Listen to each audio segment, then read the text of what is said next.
2024 లేదా 25లో డిగ్రీ లేదా బీటెక్ చదివారా? సాఫ్ట్వేర్ జాబ్ కోసం ఎదురు చూస్తున్నారా? అయితే కోడ్ జ్ఞాన్ 100 డేస్ కోర్సులో చేరండి, జాబ్ సాధించండి. నమస్కారం సార్. నమస్తే. ఇప్పుడున్న ప్రజెంట్ సిచ్యువేషన్ గురించి మనం మాట్లాడుకుంటే, ఎస్పెషల్లీ అందరూ అని చెప్పలేను, కానీ కొంతమంది అబ్బాయిల మైండ్ సెట్ ఎలా ఉంది అంటే, ఒక అమ్మాయి కనిపిస్తే ఆ అమ్మాయిని మెంటల్గా, ఫిజికల్గా, ప్రొఫెషనల్గా, పర్సనల్గా అన్ని రకాలుగా మనం వాడుకోవచ్చు, కానీ పెళ్లి మాత్రం మనం చేసుకోవద్దు అన్న మైండ్ సెట్ లోకి వెళ్ళిపోయారు సార్. అంటే అది ఇప్పుడున్న సమాజానికి అది కరెక్ట్ అంటారా లేదా రాంగా?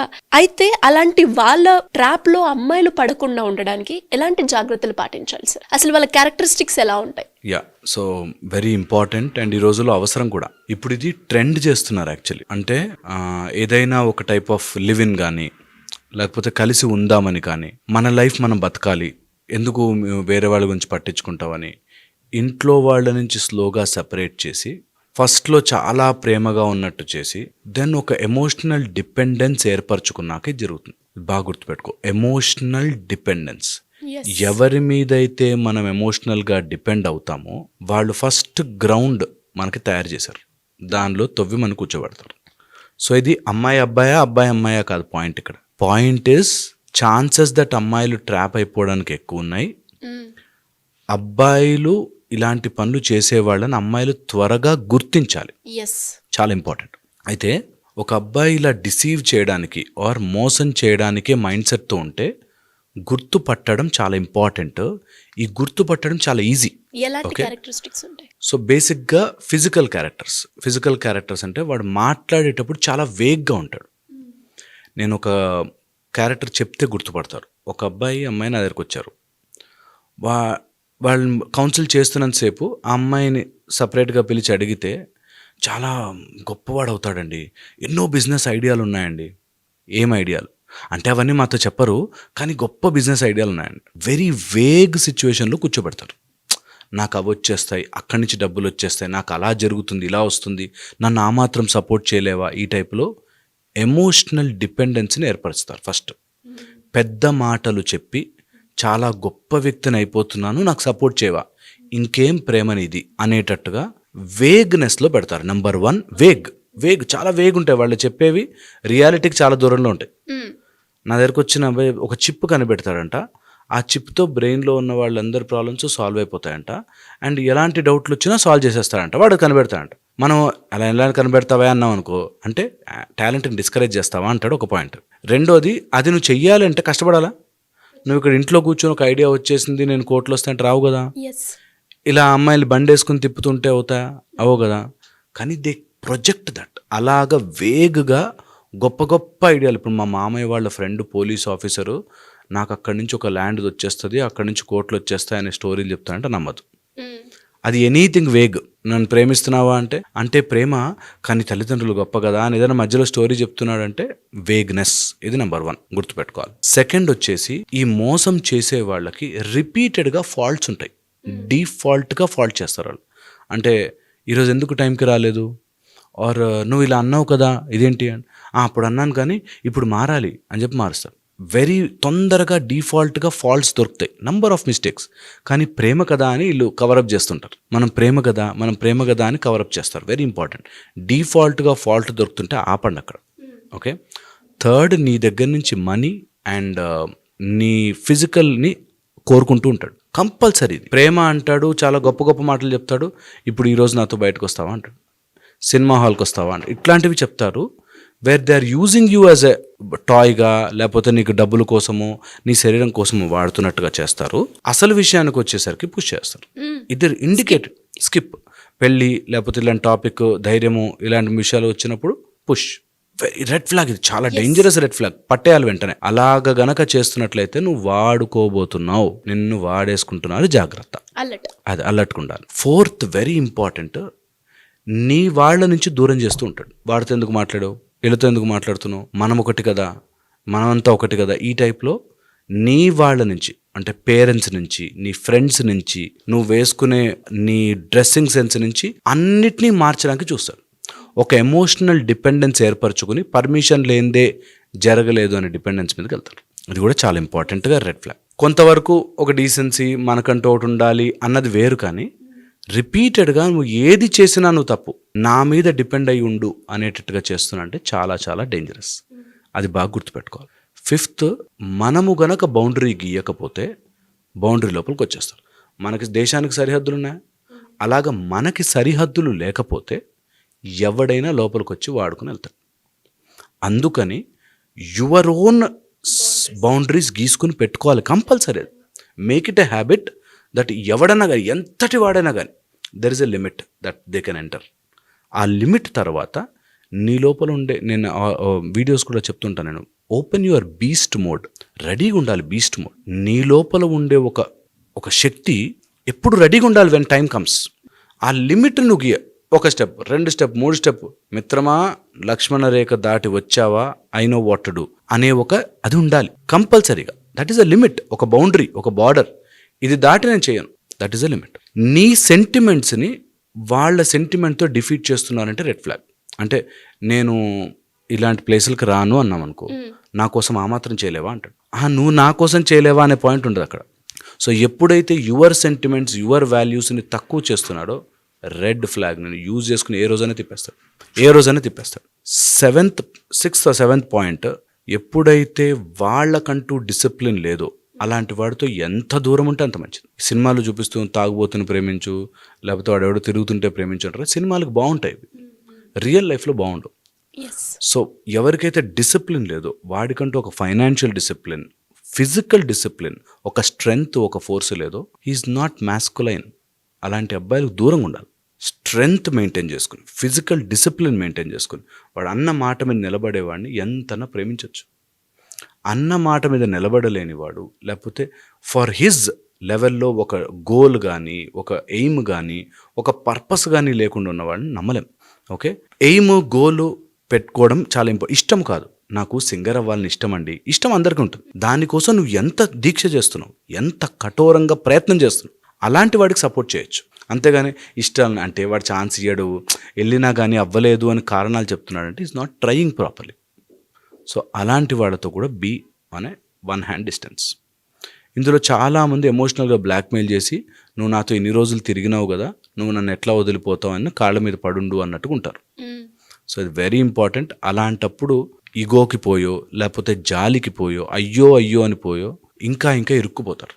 So boundary. అందుకే నువ్వు నన్ను చెడ్డ అయినా అనుకో, నేను ఇలా పెరిగాను, నాకు లిమిట్ ఉంది, నా తల్లిదండ్రులు నాకు ఇచ్చిన వాల్యూస్ ఒకటి ఉన్నాయి, వాటిని నేను సస్టైన్ చేసుకుంటాను ఎట్టి పరిస్థితుల్లో. అదే మిమ్మల్ని రక్షిస్తుంది. మనకి ఎప్పుడో చెప్తారు, ధర్మో రక్షతి రక్షిత అని. ధర్మం అంటే మనకి ఎన్ని రకాలుగా తెలుసా? స్వధర్మం. అమ్మాయి అయితే అమ్మాయికి ఒక ధర్మం, ఆపద్ధర్మం. మనం ఊపిరి తీసుకోవడానికి ఊపిరికి ఒక ధర్మం. ప్రతి దానికి, ప్రతి సిచ్యువేషన్లో, ప్రతి చోట ఒక ధర్మం ఉంటుంది. ఆ ధర్మాన్ని దాటి పక్కకు పోవద్దు. ఎప్పుడు ఇంపార్టెంట్. స్వధర్మం అంత ఇంపార్టెంట్. నాకంటూ ఒక ధర్మం ఉంది, అందులో ఉండి తీరుతాను. Okay, and very important point ఇది. స్పిరిచువల్ ప్రాసెస్ని ఆపుతారు, ఇది గుర్తుపెట్టుకోవాలి. నీకంటూ ఒక స్పిరిచువల్ ప్యాటర్న్ ఉన్నప్పుడు దాన్ని ఎవ్వరూ బ్రేక్ చేయకూడదు. అలా బ్రేక్ చేస్తున్నాడు అంటే they are trapping you. Because at least spiritual God place is your own personal connection. దేవుడికి నీ ఓన్ కనెక్షన్, ఎవ్వరు మధ్యవర్తులు లేరు. అలాంటి కనెక్షన్ ఎవరు? నువ్వు అలా చేయకు, ఇలా చేయి, ఇలా చేయకు, అలా చేయి. ఒక కపుల్ తెలుసు నాకు, హస్బెండ్ ఈజ్ అ డివోట్ భక్తుడు, ఆ అమ్మాయి నాస్తికురాలు. 24 hours వాడు చేసేది ఏదైనా సరే వాడిని కన్వర్ట్ చేయాలనో, లేకపోతే నువ్వు నమ్మద్దు దేవుడిని అనే దాంట్లో ఉంటారు. విచ్ ఇస్ రాంగ్ కదా. అందుకని ఇవి రెడ్ ఫ్లాగ్స్. సో నిన్ను శారీరకంగా, మానసికంగా, లేకపోతే ఏదో పర్సనల్గా, ఫైనాన్షియల్గా, ప్రొఫెషనల్గా వాడుకుంటున్న వాళ్ళు నీకు క్లియర్గా తెలుస్తుంది వాడుతున్నారని. తెలియట్లేదు అంటే నువ్వు నిద్రపోతున్నావు. నీకంటూ ఒక బౌండరీ పెట్టుకోలేదు అని అర్థం. మీకంటూ మీరు ఒక బౌండరీ పెట్టుకోగలిగితే ఎవరు లోపలికి వచ్చినా తెలుస్తుంది. బౌండరీ లేకపోతే కష్టం. మీరు చెప్పిన ఈ 10 points ఏవైతే ఉన్నాయో సార్, ఎవరైతే ఈ సిచ్యువేషన్లో ఉంటారో వాళ్ళకి ఆల్రెడీ స్ట్రైక్ అయ్యే ఉంటుంది, ఎస్ ఈ పాయింట్లో నన్ను ఇలా చేశాడు అని. ఒక్కసారి అందులో వెళ్ళాక ఎమోషనల్ డిపెండెన్సీ అన్నారు, దాని నుంచి రావడం చాలా కష్టం. ఈ పాయింట్స్ గుర్తించినప్పుడు నేను ఎలా తప్పుకోవాలి, నేను మోసపోయానని అర్థమైంది నాకు, దాని నుంచి ఎలా బయటపడాలి? సో ఫస్ట్ థింగ్ వచ్చేసి, ఏదైనా అటాచ్మెంట్స్ని అడ్డు పెట్టుకుంటాం. అంటే అది కరెక్ట్ కాదు కదండి, నమ్మాక ఇంకా వెళ్ళాలి కదండి అని, which is only for society. నీ పర్సనల్ అబ్యూస్ జరుగుతోంది, డ్యామేజ్ జరుగుతోంది అంటే వెళ్ళాల్సిన అవసరం లేదు. ఫస్ట్ మన ఇంటిగ్రిటీ, మన హ్యాపీనెస్. అలా ఉంటేనే మనం ఇతరులని సొసైటీలో ఇతరులను ఎవరినైనా సాటిస్ఫైయో హ్యాపీయో చేయొచ్చు. సో ఫస్ట్ మన లిమిట్ నెంబర్ 1. ఎలాంటి థియరీ అయినా నువ్వు బతుకున్నాకే, నువ్వు బాగున్నాకే. అందుకని ఏదో ఒక థియరీ అడ్డు పెట్టుకుని అంటే ఫ్యూచర్లో బాగుపడతాడేమో, మారతాడేమో అని చెప్పి ఇంటింటికి తిరుగుతారు ఇలాంటి వాళ్ళు. నాకు తెలిసిన ఒక కపుల్, హస్బెండ్ తాగుతాడు విపరీతంగా, ఈమె అన్ని రకాల ప్రయత్నాలు డాక్టర్ల దగ్గరికి తిప్పడమే పని. వాడు 1% ఛాన్స్ కూడా తీసుకోవడతాను. నేను ట్రై చేస్తున్నా అండి అంటే పోనీ హెల్ప్ చేయొచ్చు, నువ్వు ఎటన్నా తిప్పు, నేను తాగుతాను. ఆ టైప్లో ఉన్న వాళ్ళకి you are unnecessarily losing your energy there. Okay, నేను డైవర్స్ ఇవ్వమని వదిలేమని చెప్పట్లే. మానసికంగా దర్ ఇస్ ఎ డిస్కనెక్షన్. అన్నిటినీ మార్చేయాలని అనుకోకూడదు, దట్ డిస్కనెక్షన్ రావాలి. ఓకే, సెకండ్ వచ్చేసి టేక్ హెల్ప్. ఎప్పుడైనా ఇట్లాంటి ఎమోషనల్ ట్రామా జరిగినప్పుడు, లేకపోతే ఎమోషనల్గా ఎవరైనా డిపెండెన్సీ క్రియేట్ చేసి వాడుతున్నప్పుడు, అందరున్నారు చుట్టుపక్కల, చెప్పాలి, మాట్లాడాలి, తేల్చుకోవాలి. పెద్ద తరహాగా ఎవరికైనా సపోర్ట్ తీసుకుని టాక్ టు దెమ్. లేకపోతే నీ షెల్లోకి నువ్వే వెళ్ళిపోయి చాలా ఇబ్బంది పడతారు. ఒక అమ్మాయి లవ్ మ్యారేజ్ చేసుకుని బయటకు వెళ్ళిపోయి తర్వాత వాడు ఎంత టార్చర్ పెట్టాడంటే అంత టార్చర్ పెట్టాడు. ఇంటికి వస్తే అమ్మ వాళ్ళు ఏమనుకుంటారో, నన్ను సొసైటీ ఏమనుకుంటుందో అని చెప్పి ఆమె ఇంటికి రాక అక్కడే మదనపడి ఎవ్రీడే తను తినేది. True sir. ఇంకొకటి ఏంటి అంటే, ఎప్పుడైతే అమ్మాయిలే కావచ్చు ఇలాంటి సిచ్యువేషన్స్ ఎదుర్కొంటారో బయటికి చెప్పుకుంటే అమ్మాయి కదా, ఫస్ట్ నీకు తెలిసి ఉండాలి అన్న వర్డ్ అయితే మనం వింటూ ఉంటాం. సో దానికి వాళ్ళు ఎక్స్పోజ్ అవ్వడానికి ఇంట్రెస్ట్ చూపించరు. ట్రూ, ఇది ఒప్పుకోవాలి. అవును బై, నా వల్లే జరిగింది అనుకుందాం, నేనే తప్పుగా నమ్మాను. Mistakes happen. నువ్వు బయటికి రాకపోతే అది పెద్ద మిస్టేక్. నువ్వు దాన్ని తట్టుకుని నువ్వు బాధపడి ఇబ్బంది పడే కంటే ఒకరోజు ఎవరైనా నువ్వు నీ వల్లే అయిందే అంటే ఓకే, అవును ఒక డెసిషన్ తీసుకున్నాం, అందులో తప్పు అయి ఉండొచ్చు. ఒక డెసిషన్ తప్పకుండా తప్పు అవుతుంది ప్రతి మనిషి లైఫ్లో. ఎంత గొప్పగా మాట్లాడినా ఏదో ఒక తప్పు దొరుకుతుంది. ఎంత గొప్పగా మనం ప్లాన్ చేసుకున్నా మిస్టేక్ జరగచ్చు, దట్ ఈజ్ ఓకే. ఆ మాత్రం చిన్న క్రిటిసిజం తీసుకోలేకపోతే ఎలా? నిజమే, అమ్మ నాన్న తిడతారు, నువ్వు అప్పుడే చెప్తే వినలేగా, అవును పడు. ఒకసారి అది నయమా, జీవితాంతం ఇబ్బంది పడ్డం నయమా? ఇది వెరీ ఇంపార్టెంట్, చాలా చాలా ఇంపార్టెంట్. ఇది ఎలా ఉంటుందంటే, నేను డెంటల్ డాక్టర్, నా దగ్గరికి అమ్మో పన్ను ఇంజెక్షన్ గుచ్చుతారండి అని పన్ను ట్రీట్మెంట్కి రారు. ఆ పన్ను పుచ్చిపోయి సర్వనాశనం అవుతుంది, ఇన్ఫెక్షన్ కదా. చిన్న ఇంజెక్షన్ నయమా, లేకపోతే ఆ పన్ను నొప్పితో బాధపడ్డ నయమా? అలాగే జీవితంలో ప్రాబ్లం వచ్చినప్పుడు ఒక ఇంజెక్షన్, ఒక సర్జరీయో, ఒక ఇబ్బందో ఫేస్ చేసినట్టుగా ఫేస్ చేయాలంతే. అవును తప్పు చేశాను, తెలిసింది, ఇప్పుడు రియలైజ్ అయ్యానా, I'll come out. So what అంటారు, 4 మాటలు అనకుండా రామ్మ అని పిలుస్తారా? అంటారు, దట్స్ ఓకే. ఈ ధైర్యము లేకపోతేనే ఇరుక్కుపోతాం. ఆ ఎమోషనల్గా వీక్ ఉన్న వాళ్ళకి ఇది అవుతుంది. కొంతమందిని చూసాను, శివంగి లాంటి లేడీస్, అట్లాంటి వాడు దొరికితే ఆడుకుంటారు. అట్లా ధైర్యంగా ఉన్న వాళ్ళకి ప్రాబ్లం లేదు, వీక్గా ఉన్న వాళ్ళని పట్టుకుంటారు. ఓకే, అందుకని అలాంటి వాళ్ళ దగ్గర ఉన్నప్పుడు తొందరగా ఐడెంటిఫై చేయడం, ఆ ట్రామాని భరించలేకపోతే బయటకు వచ్చి రివీల్ చేయడం. ఇప్పుడు now psychotherapy is there, emotional therapies are there, doctors are helpful, police are helpful, విమెన్కి చాలా హెల్ప్ లైన్స్ ఉన్నాయి. సో హెల్ప్ తీసుకోవడానికి భయపడద్దు. ఓకే, చాలా ఇంపార్టెంట్. ఇలాంటి వాళ్ళు రాంగ్ సొసైటీ బ్యారియర్ పెట్టుకుంటారు. అంటే సొసైటీలో ఎవరేమనుకుంటారో, ఒకవైపు పేరెంట్స్ మంచి చేయడానికి సొసైటీ ఏమనుకుంటారో అనే ఆలోచనతో ఆగిపోకూడదు. ఎప్పుడు కూడా చెడు చేయాలంటే సొసైటీ ఏమనుకుంటారని ఆలోచించాలి.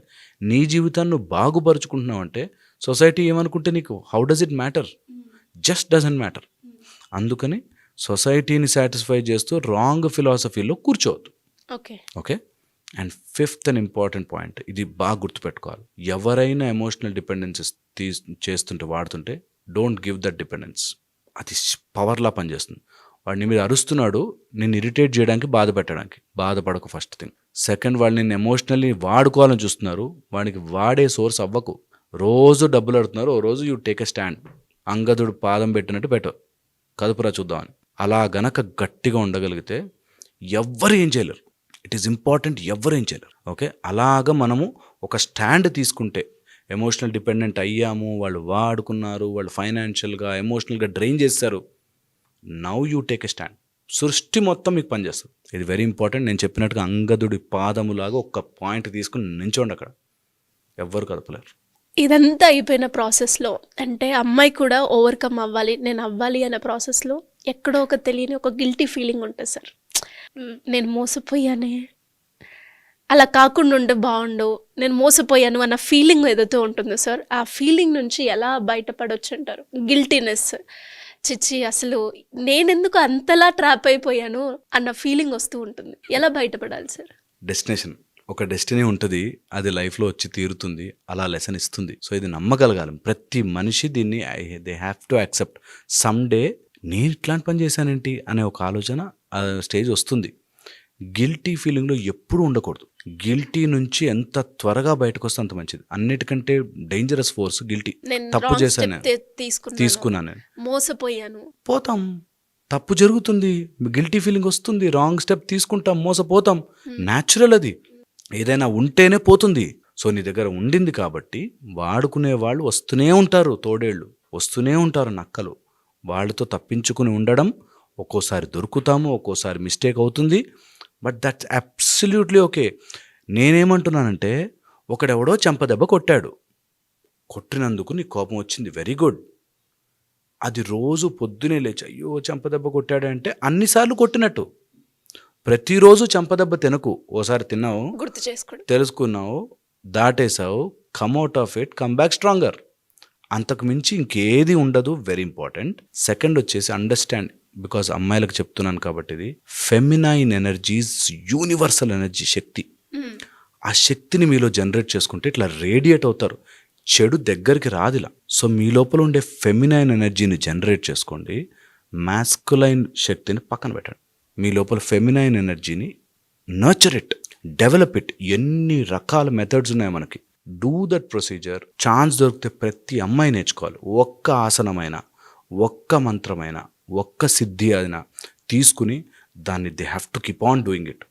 అది ప్రొటెక్ట్ చేస్తుంది 90% ఆఫ్ లైఫ్. అండ్ గట్, అమ్మాయిలకి తెలిసినంత గట్ ఫీలింగ్ ఎవరికి ఉండదు. There is a spindle cell which vibrates. తెలిసిపోతుంది ఈడు మంచోడా కాదా అని తెలుస్తుంది. కవరప్ చేస్తాం, అంటే ప్రేమలో ఉంటాయి అంటే. మొన్న సినిమాలో ప్రేమ ఉంటే దెబ్బలు కూడా కొట్టచ్చు అని చెప్పాడు. నాకు చాలా ఆశ్చర్యం వేసింది. ఒప్పుకోద్దు, నీ personal space no one should touch. ఎట్లాంటి గొడవ అయినా కానీ నో వన్ షుడ్ టచ్. అది అమ్మాయిలందరూ కొట్టుడు గిట్టుడు నేను తట్టుకోను, ఫస్ట్ నుంచి స్టాండ్ ఉండాలి. అది నువ్వు నన్ను ఏడిపిస్తుంటే నేను ఏడుస్తాను, నువ్వే కదరా కొట్టేది, ఛాన్సే లేదు. No way, stand strong there. అట్లాంటి పని జరిగితే ఐ విల్ నాట్ అలౌ. నోరు మూసుకుని వింటారు ఖచ్చితంగా. And keep that always. And మీలోని ఫెమినైన్ ఎనర్జీని జనరేట్ చేసుకోండి. ఐ థింక్ యూనివర్సల్ శక్తి, there's no alternative to it. సృష్టిలో, ప్రకృతిలో ఫెమినైన్ ఎనర్జీ ఎంత ఈజీగా పెంపొందించుకోవచ్చు. ఓకే, మీరు if you want to trespass, సృష్టి దాటి వెళితే నీకు శివతత్వం అవసరమేమో, కానీ శక్తితత్వం ఇక్కడ చాలా బాగా తొందరగా వస్తుంది. పట్టుకోండి అందరూ, ఎంత వీలు కుదిరితే అంత. Great sir.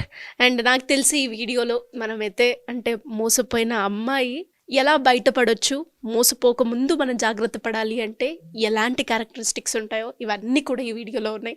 వీలైనంత వరకు షేర్ చేయండి. అండ్ ఒక్కరికైనా ఇది ఉపయోగపడితే చాలా సంతోషిస్తాం. ఒక్కరికి ఉపయోగపడ్డ హ్యాపీ. డెఫినెట్గా. Thank you sir, thank you so much. Thank you so much.